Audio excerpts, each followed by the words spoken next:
So in order to define the position in one dimension, in order to put a number on the position, you had to choose a 0 position and a positive direction.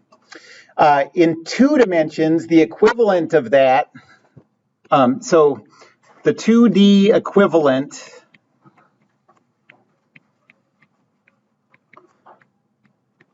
of the 0 position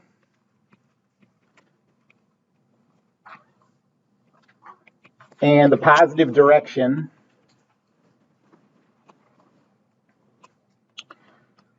is the coordinate system, CS for coordinate system, origin and orientation.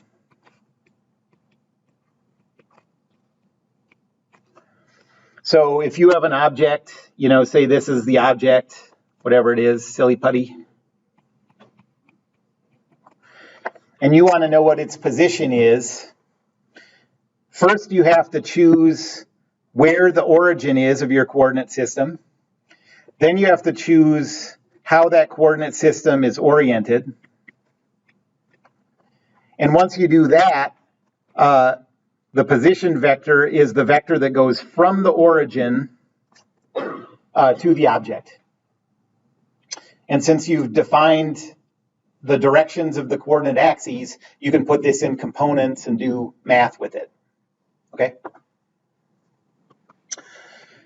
So that's the meaning of the position vector. I don't have too much more to say about that, but the velocity and acceleration are the ones that I want to talk about a little bit more. So the velocity vector.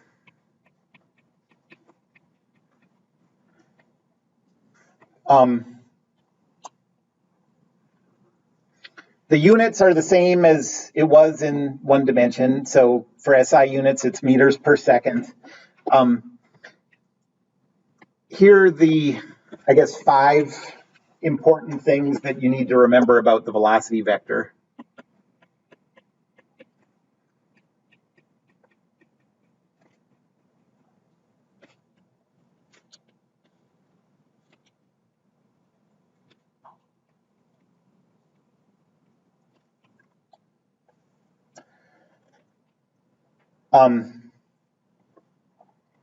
First, the direction of the velocity vector is the direction the object is moving at that instant.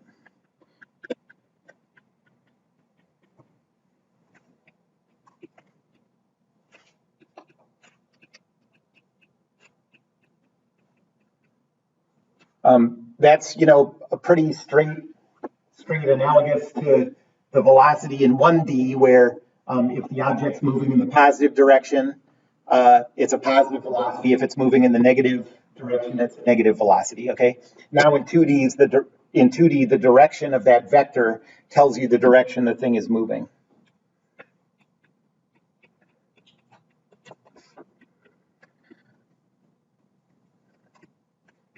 At that instant.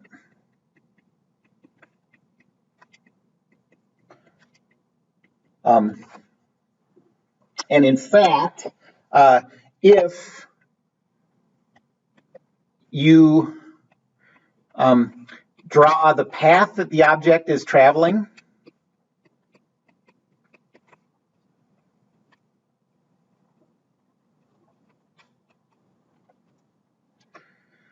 so say this is the object, okay, and say that the path it travels was like this, and later it's going to be like that, okay, then the velocity vector is always tangent to that path at every point.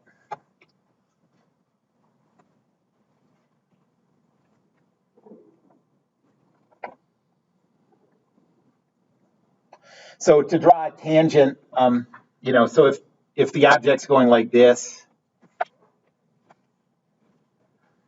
then the velocity vector, you could draw 2 points like nearby to the object's position at that instant and draw the line that goes through it. And then since the object's going this way, if you drew that line, it could be this way or that way. and choose the one that in the direction the object is moving. Does that make sense? So if you have that path, you can tell at every instant what its velocity looks like. If it was here, the middle one of those three, draw the two next to it, draw the line through it, and that would be the velocity vector at that location.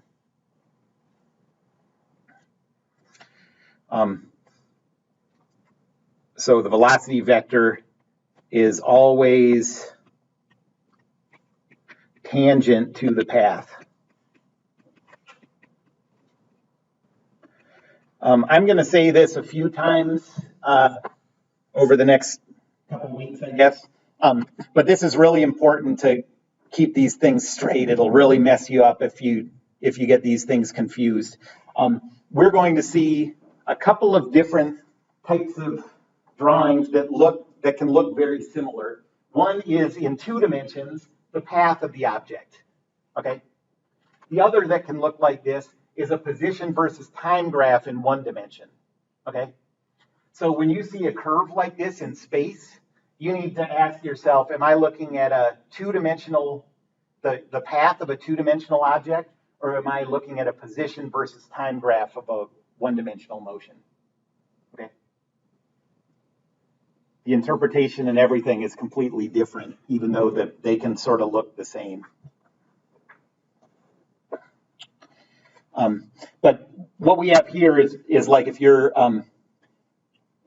actually took a videotape of that ball flying through the air and drew a dot at every point, every picture you had of it, that's the path that it travels. You could do that for a 1-dimensional motion too, and it would just be on a line.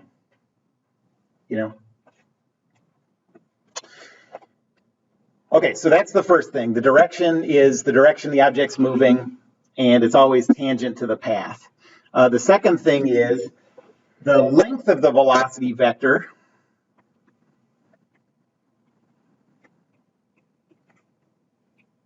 what do you think that's going to be? Think of 1 dimension. What? It's the magnitude, and what physically does it mean? It's the speed, yep. The length of v is the object's speed at that instant.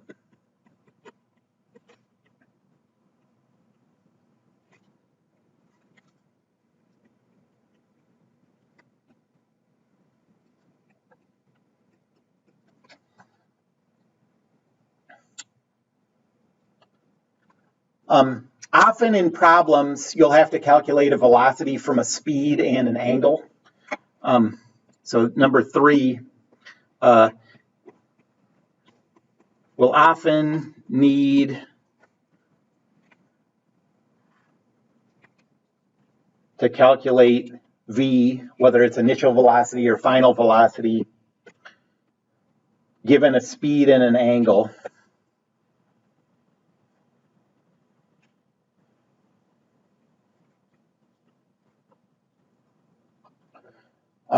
So for example, a problem will say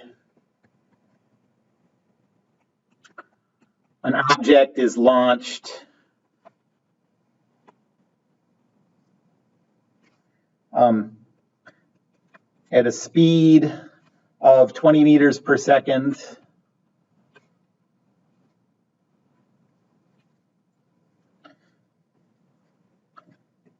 at 30 degrees above horizontal.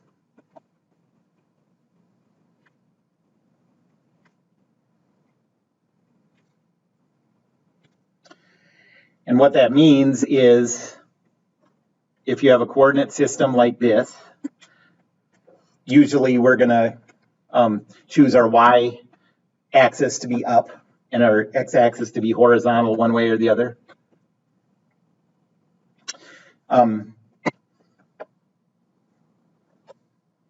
Then this object has, its velocity at that instant has a magnitude of 20 meters per second. And 30 degrees above the horizontal means that this angle is 30. So what are the components of this velocity vector?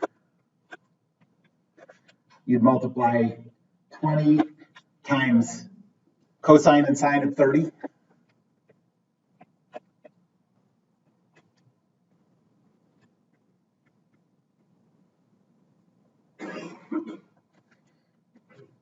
And that is 17.32 for the x component and 10 for the y component. And the units are meters per second.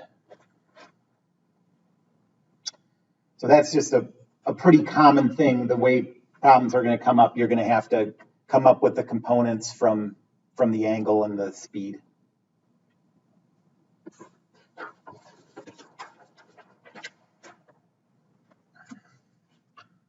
Fourth,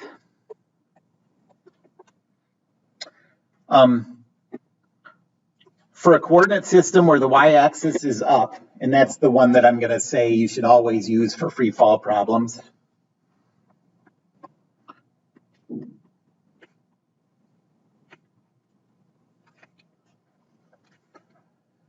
The highest point in an object's flight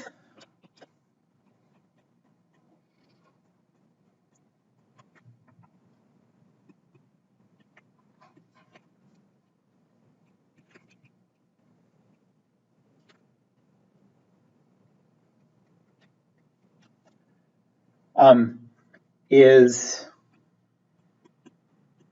when the y component of the velocity is equal to 0. So remember, in one-dimensional motion, if you throw an object up into the air, when it reaches the highest point, the velocity is equal to 0. So you might, your first thought might be that when an object is at its highest point in 2 dimensions, the entire velocity is 0. I think in the lecture, I had that picture of like, well, ask yourself how much you would like to do this experiment where you set up a ladder and you stand on top of the ladder. That's you, big old head. Okay, and you have like a major league outfielder throw a baseball so that it reaches its highest point just as it hits your head. Okay. So that ball's thrown 100 miles an hour. Okay. If when it reached the highest point there, the entire velocity was 0, it would just gently brush up against your head and fall down to the ground. But that does not make sense because this would hurt a lot, or you wouldn't feel it and it would hurt a lot later. That's because even though the y component of the velocity is 0, the x component of the velocity is still really, really high. That ball would still hit you at 80 some miles per hour,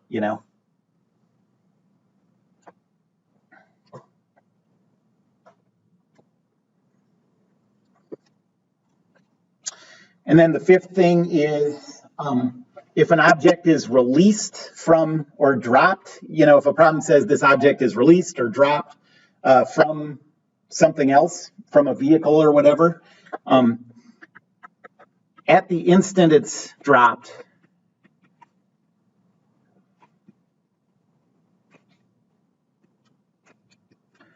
the velocity vector is the velocity of the vehicle.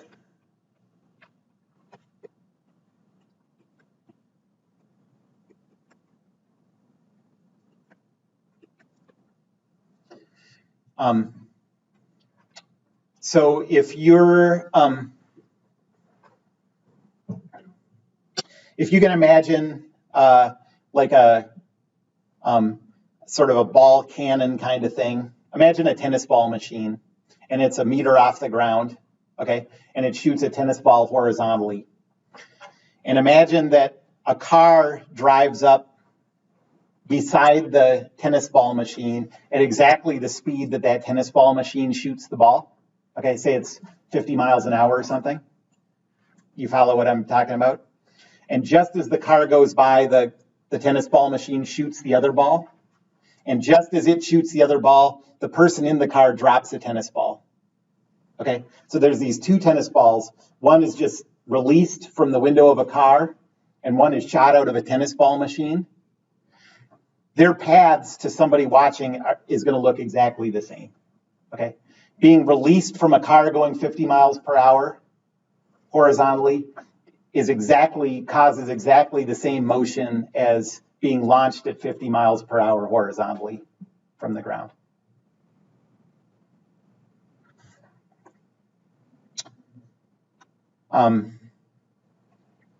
Anybody have any questions about any of those 5 things? These are things that are going to be used in problems a lot, and I'm going to try to do some example problems today that sort of bring these up. Okay, and now the acceleration vector. This is a very tricky thing to wrap your head around, and we're going to spend a lot of time trying to make sense out of it intuitively in labs and stuff.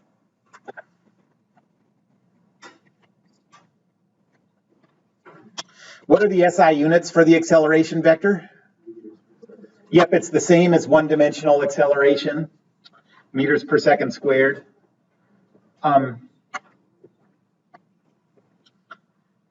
Acceleration, whether it's in 1D or 2D, measures how quickly the velocity is changing.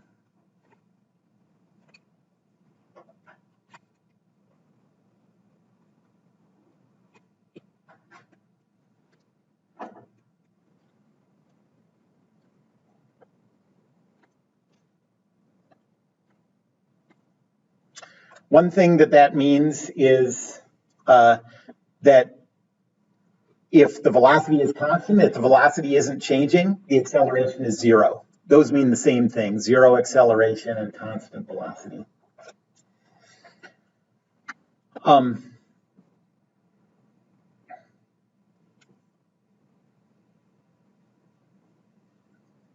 Okay, so actually, how did I write these? So these are the important facts about the velocity vector. So now I'm going to give you the important facts about the acceleration vector.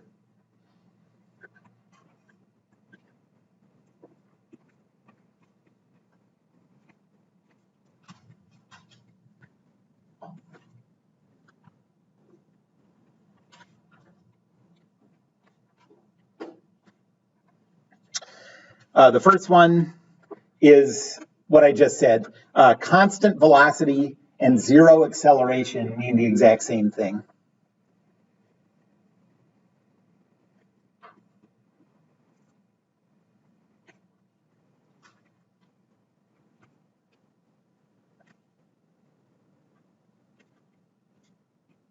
Both of them just mean that the velocity vector isn't changing.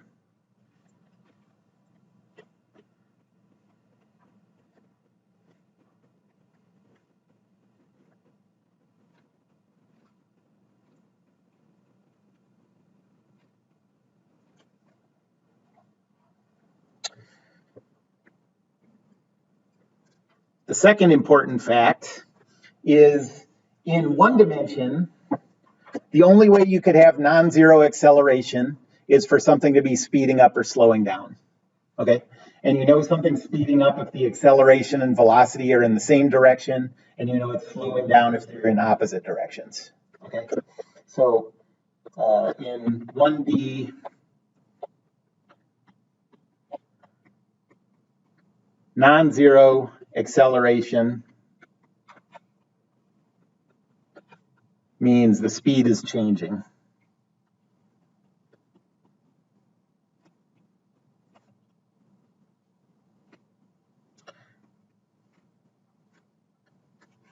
In 2D, there's a new thing that accelerations do.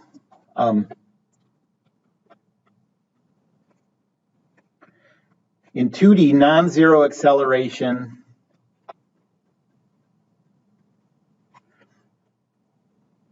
can mean the speed is changing,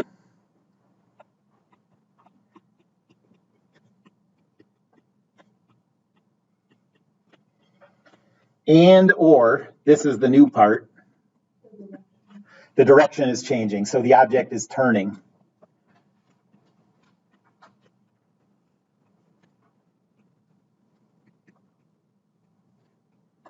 There's no such thing as turning in 1D, but in 2D there is. And if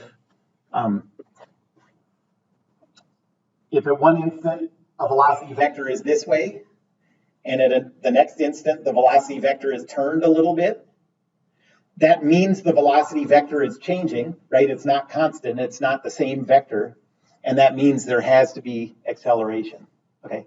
So it takes acceleration to make something turn. That's why if you're in a car and you don't change the speed, but you go drive in a circle, you can feel that acceleration. You can feel yourself falling out to the side. Okay.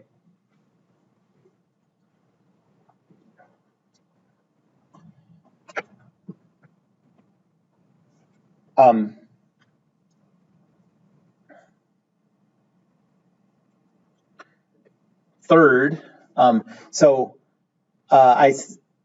I said this when I was talking about velocity vectors, that if you draw the path of the object, it tells you something about the direction of the velocity vector. So again, if you draw the path of the object,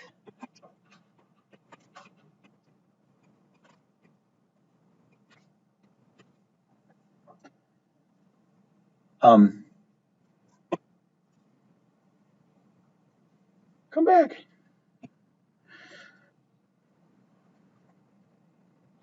Then if the object is only changing speeds,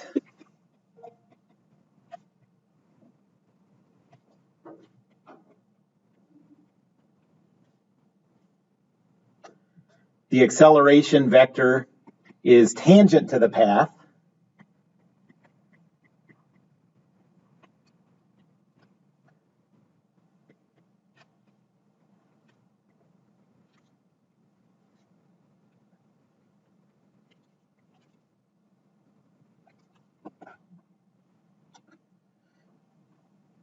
okay, well, let's look at this path of an object moving again.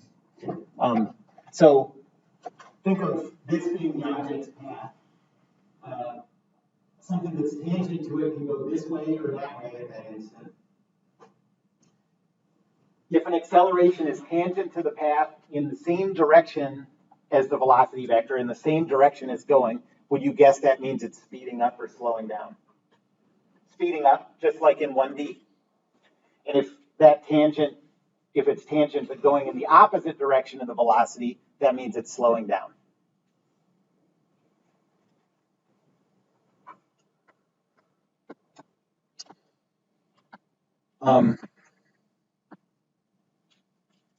If the object is only turning and not changing speeds,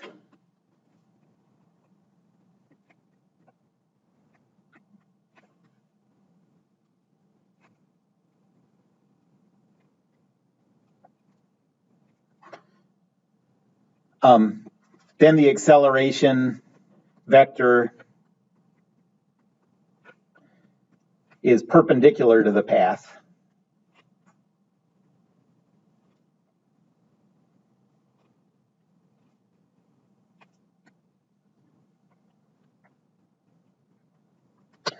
And you don't have to write this now. We'll get into this coming up pretty soon. But if you have an object that's changing speed and turning, then you have one part of the acceleration that's perpendicular to the path, one part that's tangent to the path, and you add those two parts together to get the total acceleration. Yeah, exactly. It'll be at an angle in between those.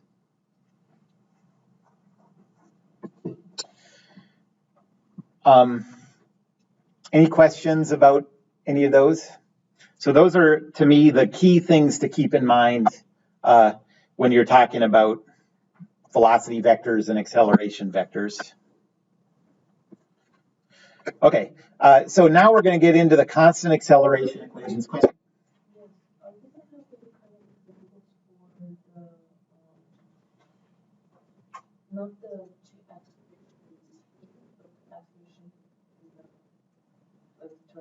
Yeah, we will. Not today, not yet, but I think it's the next set of problems after the one you're working on. And then we'll do a lot of that kind of stuff in labs. Okay, so now we're getting into the constant acceleration equations.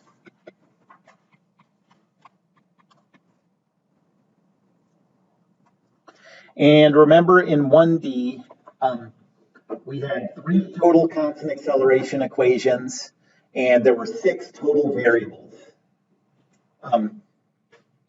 Now we have 6 constant acceleration equations because we have x and y components for each of the ones we had before.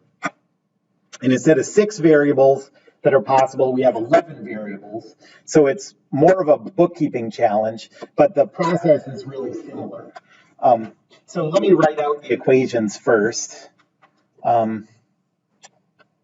So P F X is equal to Pix plus Vix TF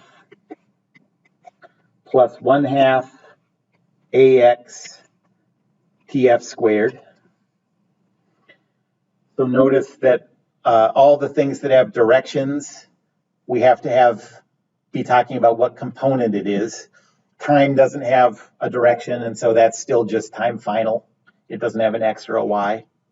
And then we have the same exact equation, but just the y components. So PFY is equal to PIY plus VIY times TF plus 1/2 AY TF squared.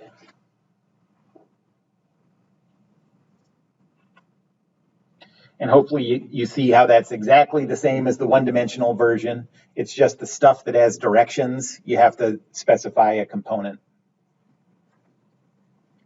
And then it's the same with the velocity equations.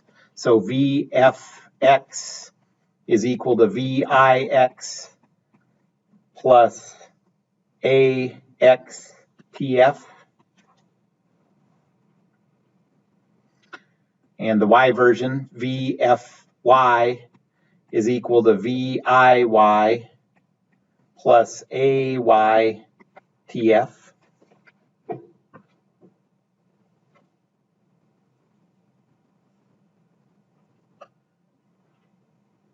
And then the third equation from last time, 2AX times the quantity PFX minus PIX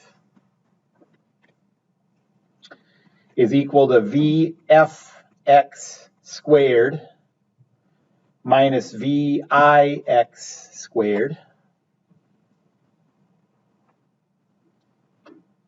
And the same thing with the y components, 2AY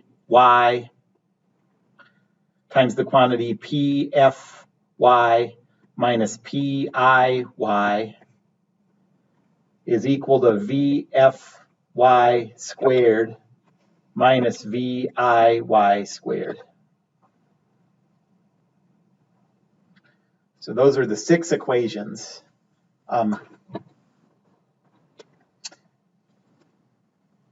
And there are 11 total variables.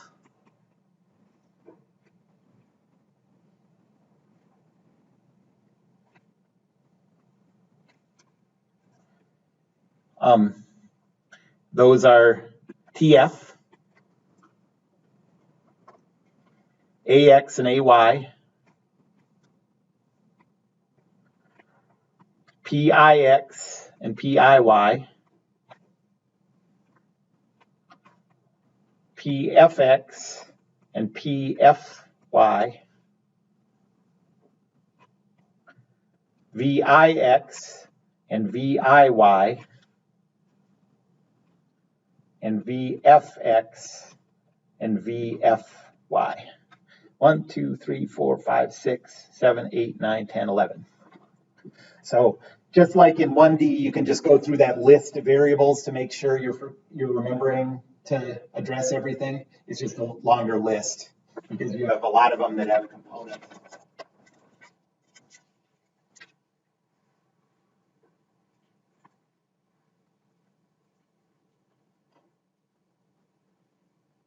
Okay, so now here is a general set of steps for solving two-dimensional constant acceleration problems.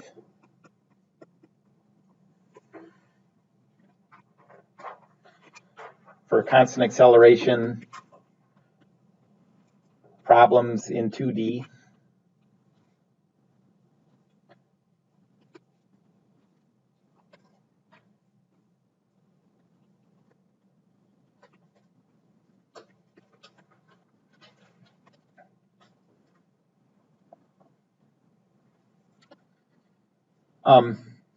What was the first step for one-dimensional problems?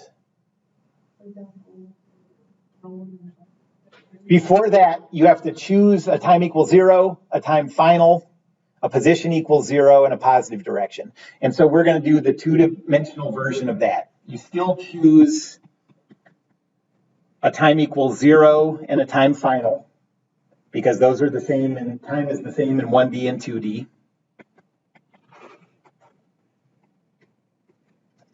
And now instead of a 0 position, you choose an origin location for the coordinate system.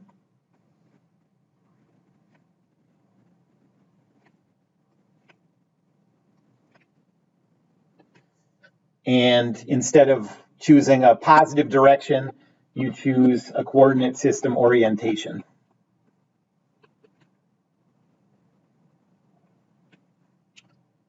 For free fall problems, every example I do, I'm going to choose the y-axis up.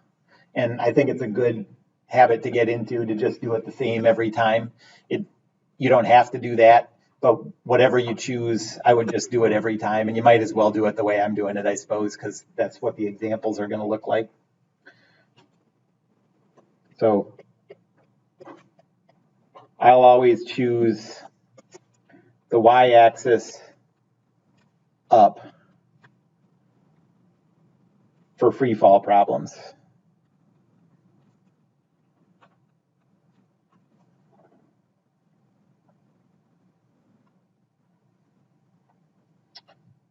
Now, once you've done that, then you have to figure out what variables you know and what variables you want.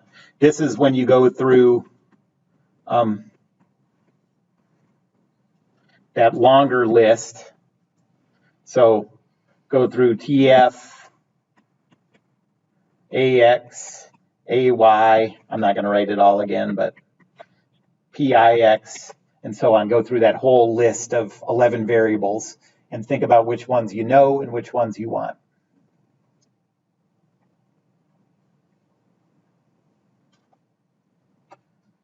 The third step, just like in one-dimensional problems, is to figure out what equation works for you. So look for an equation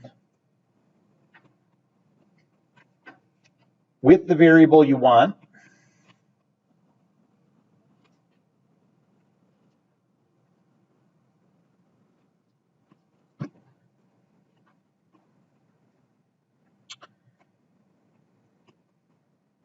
And where every other variable besides the one you're trying to solve for is known.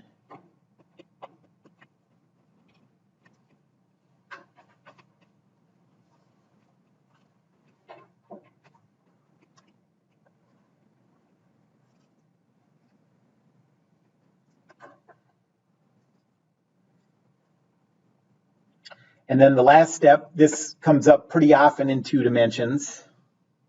Not always. If you can find what you're looking for on that third step, then you're done. But if you can't find an equation that works,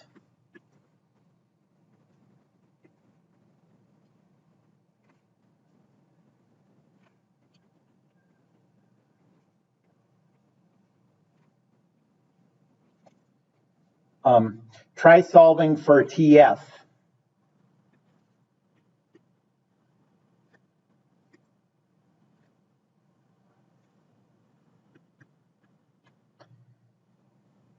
And, go back to step 3.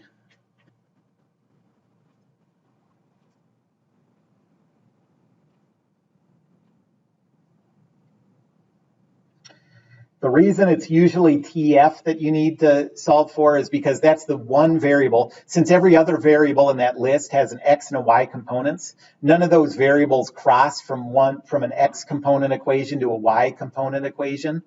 TF is the one thing that does. So if you find TF using, say, a Y component equation, then you can plug it into an X component equation. Okay, so that's why it ends up being useful often.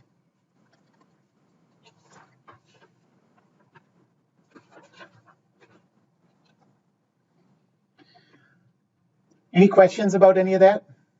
So I'm just going to do a couple of new example problems that you haven't seen. And I'm going to try to be careful about walking through the steps.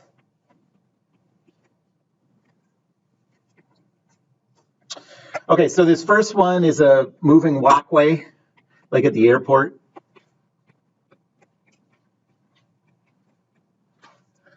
So let's say that it's going this way. And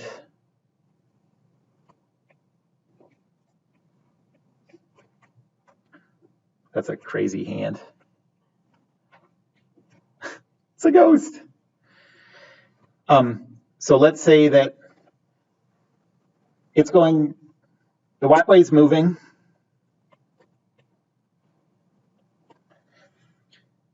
And the person drops a ball from a height of 1 meter above the ground. Okay.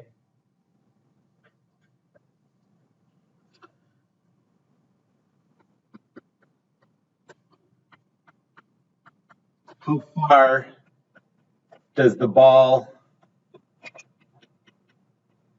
travel horizontally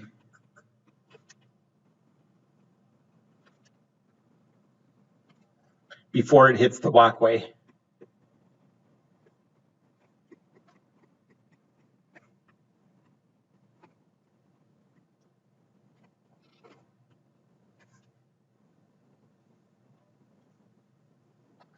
So first of all, why does it travel horizontally at all?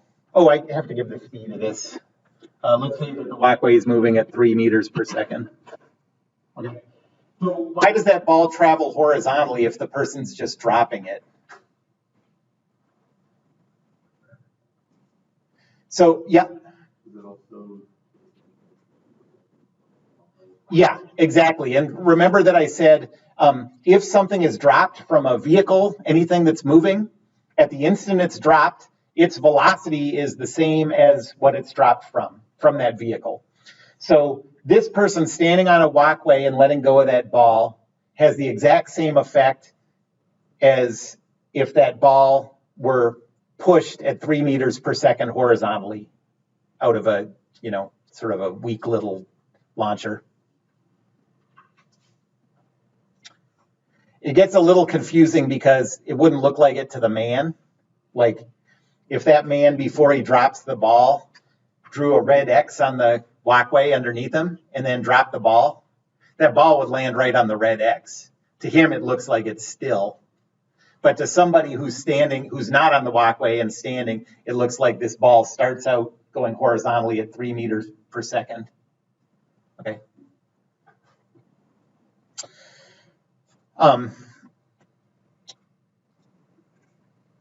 Okay, so let's go through the steps. So the first step is we need to choose a time equals 0 instant, a time final instant, an origin for the coordinate system, and a coordinate system orientation. What do you want to choose as the time equals 0? Yeah. So this is the instant the ball's dropped.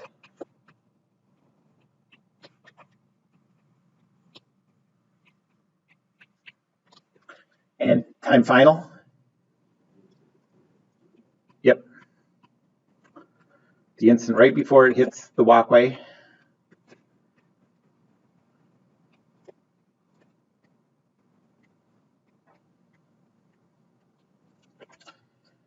For the origin, let's choose on the ground. This is what I'm going to do most of the time. I'm going to put the origin sort of like I would have for one dimension at the lowest point that appears in the problem underneath where the object is at time equals 0. Okay, so I'm going to say this is on the ground beneath the release point.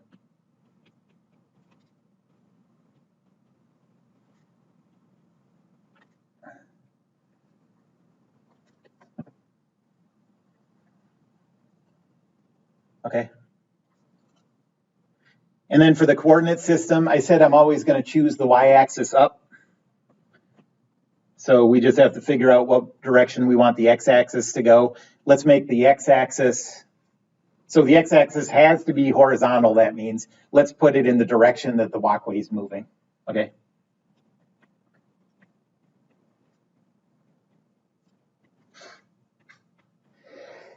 Excuse me.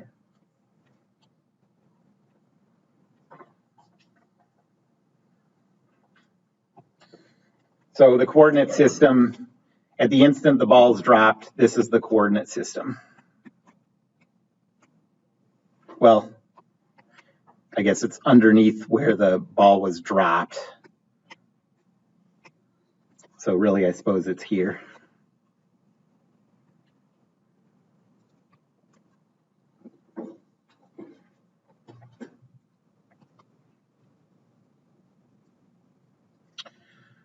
Okay, now let's figure out what we know and what we want.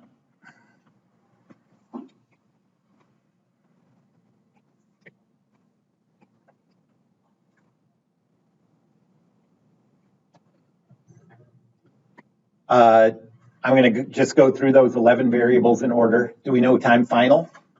How long it takes? Nope. We don't need it, though. We might later if we can't find an equation that works, but not for now. Do we know the acceleration? For free fall problems, we always know, if we have the y-axis pointing up, then we always know the acceleration is 0, negative 9.81 meters per second squared. Whether the object's flying up or down or sideways or whatever, the acceleration of gravity is always down. So that gives you the x and the y components of acceleration. Do we know the position at time equals 0?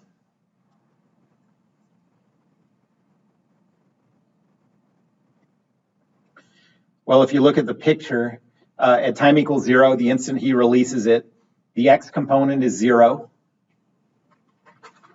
and the y component is 1. Do you see that?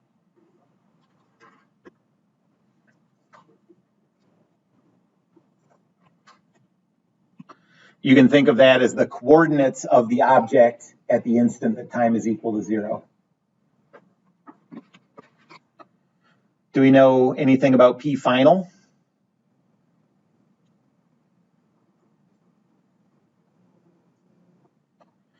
Yeah, P final y is equal to 0. And what about P final x? We don't know it, but that's the thing that we're looking for.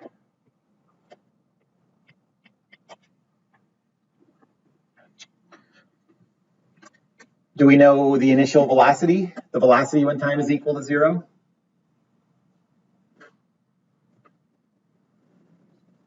Yep, and it has to be a vector, so we have to think about the direction.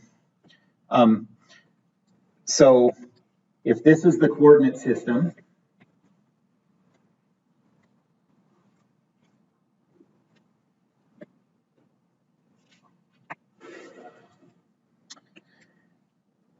the walkway is moving this direction.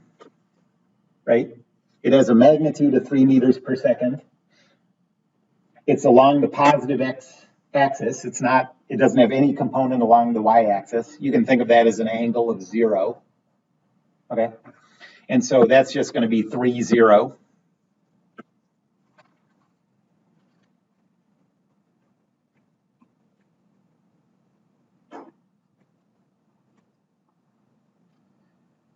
Or 3 times cosine of 0 degrees, 3 times sine of 0 degrees. That gives you 3, 0.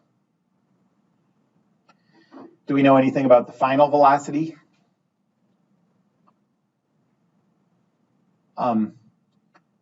It turns out that the x component of the final velocity always stays the same because there's no acceleration. But let's pretend like we don't know that unless it tells us something about the final y velocity. Okay. And we're going to pretend that because otherwise, a lot of times it'll look like an equation is going to work, but then things cancel out and it ends up being useless. So pretend we don't know that the x component of the velocity is going to be the same at the beginning and the end. Okay. So this is everything we know and the one thing we want. Are there any of those 6 equations that have pfx in them and everything else is known? Well, we can rule out all the y equations because the y constant acceleration equations don't have any x components in them. Okay, so we've already cut it down to 3. We can rule out the velocity equation because it doesn't have any positions. So there's only 2 possibilities. And those are pfx is equal to pix plus vix tf plus 1/2 ax tf squared. Does that one work? No, because there's a tf in it, which is a second variable we don't know, so this won't do it. And then the only other possibility is this one, 2ax times the quantity pfx minus pix is equal to vfx squared minus vix squared. Will that one work? No, because we're pretending that that we don't know what's going to happen with vfx. It turns out if you did use this equation, everything would go away and it wouldn't be helpful. So no, this one won't work. Okay, so this was our step 3, and we couldn't find an equation that works. So now what are we going to do? Try to find time final, exactly. Okay, so is there an equation that will let us calculate time final? There is one, and it's the one that says pfy is equal to piy plus viytf plus 1/2 aytf squared.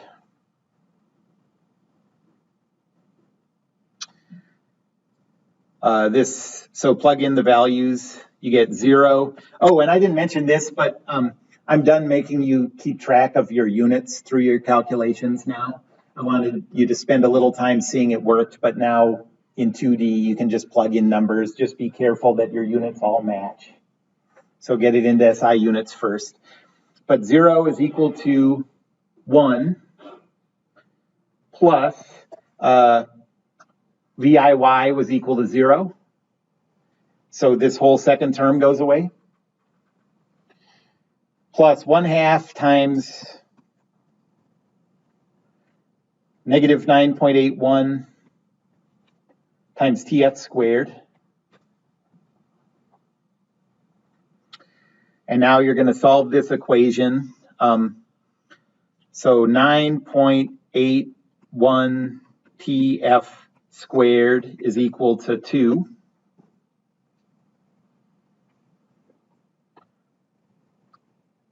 So TF squared is equal to 1 over 4.905.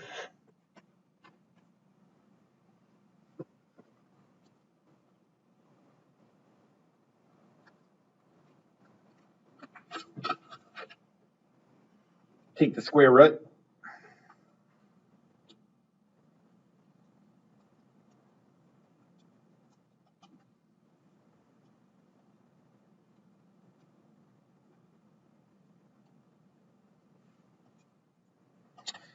And you get time final is, if you take the square root of a variable, remember you have to have plus or minus. So plus or minus 0.451 seconds. We have to have a reason for taking either the positive or the negative. Which one of these do we want? Positive, because we don't use negative times. Okay, so now we know time final is 0.451. Now is there a variable we can use, back to step 3.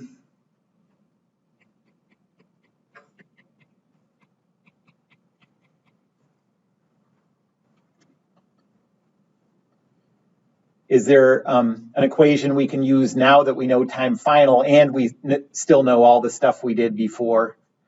And this time we can use PFX is equal to PIX plus VIX TF plus 1/2 AX TF squared.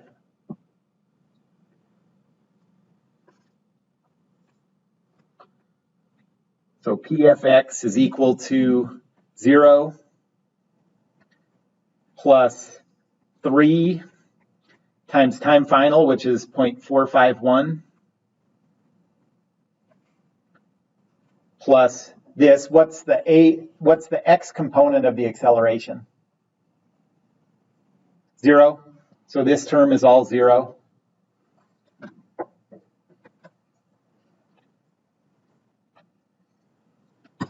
And so PFX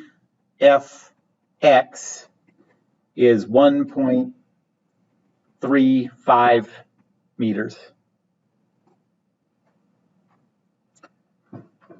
So for somebody watching the walkway go by, the person drops the ball, and that ball will hit the walkway 1.35 meters to the right, the way I have it drawn.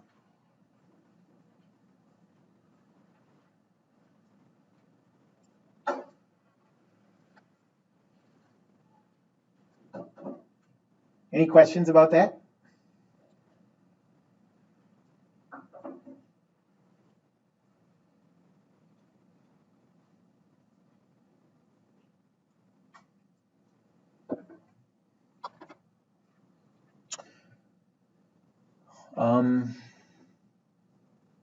We could probably do another short one. Let's do it.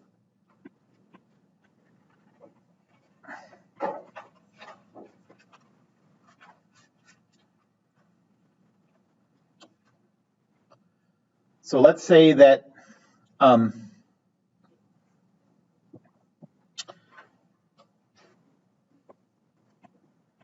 object is launched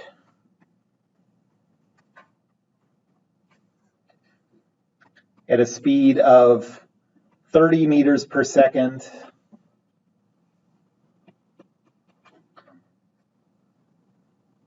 at 20 degrees above horizontal.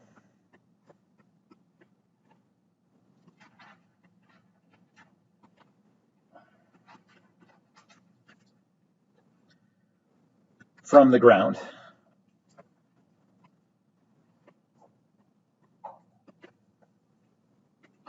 How high is the object at its highest point?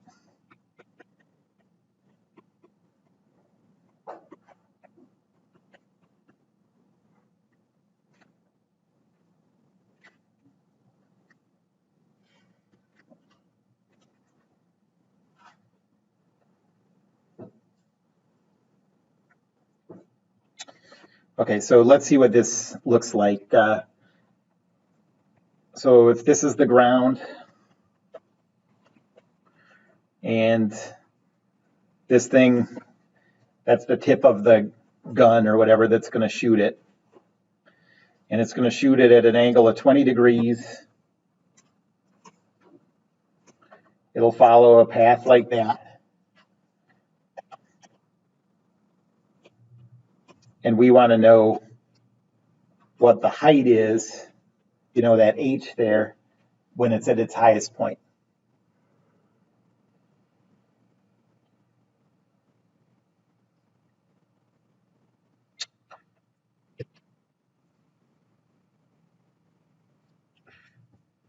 Okay, so step one, we want to choose our time equals 0, our time final, our origin, and our coordinate system orientation. What do you want to choose as time final?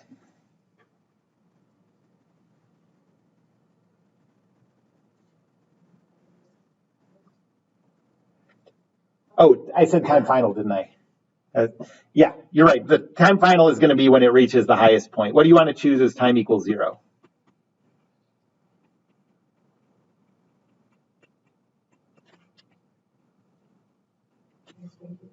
Yeah, so this is going to be the instant that it's launched.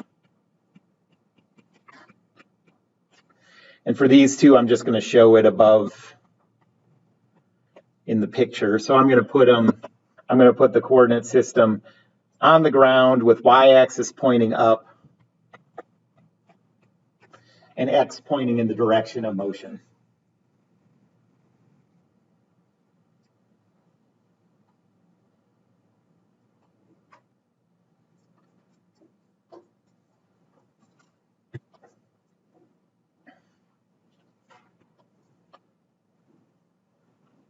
Okay, so now let's figure out what variables we know, what variable we want. Do we know time final? How long it takes, what the stopwatch says when it gets to the highest point? No. Do we know the acceleration? For free fall, we always know that is 0, negative 9.81.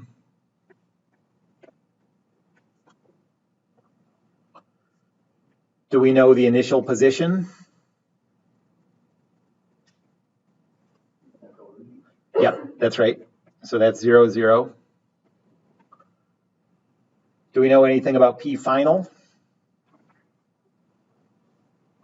No, we're trying to find PFY, and we don't know how far, we don't know how far horizontally it goes before it gets to that point either, so just leave that one off. Do we know anything about the initial velocity? So the initial velocity is the one where we have to use the direction and the speed.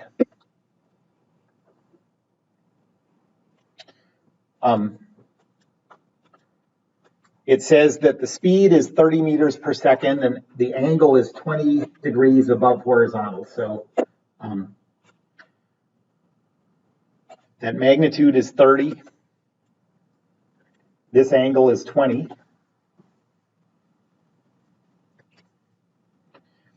And so that velocity is 30 times the cosine of 20, 30 times the sine of 20.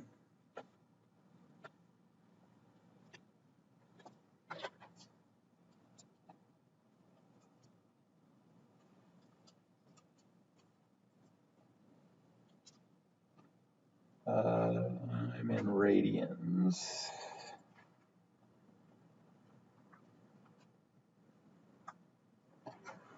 Okay, and then 30 times sine of 20.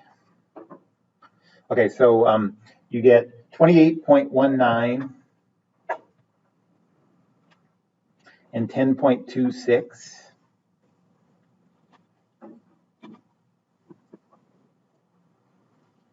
So that's our initial velocity vector.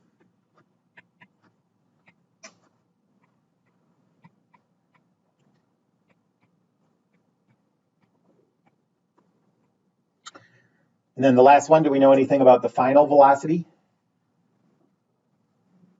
Yes, we know that VFY is equal to 0 because anytime you have a problem that's talking about the highest point in something's flight, you know you're going to use that fact.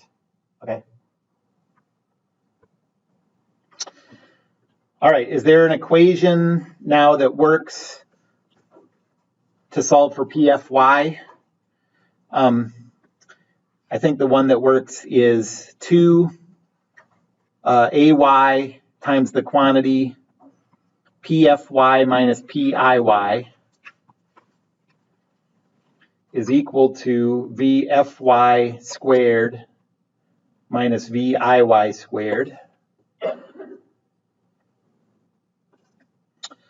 So we have 2 times negative 9.81 times the quantity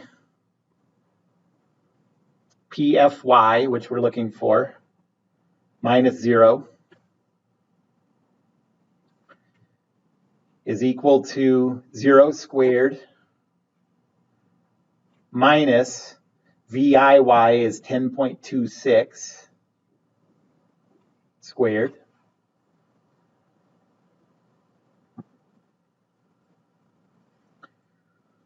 And you get negative 19.62 PFY is equal to negative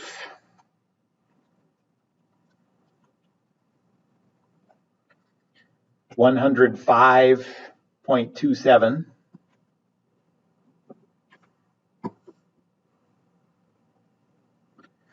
divide both sides by negative 19.62 and you get PFY is equal to a little over 5.36 meters.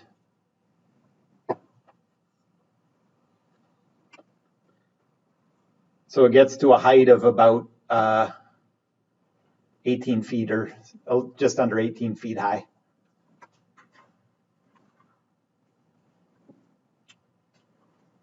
Any questions about that?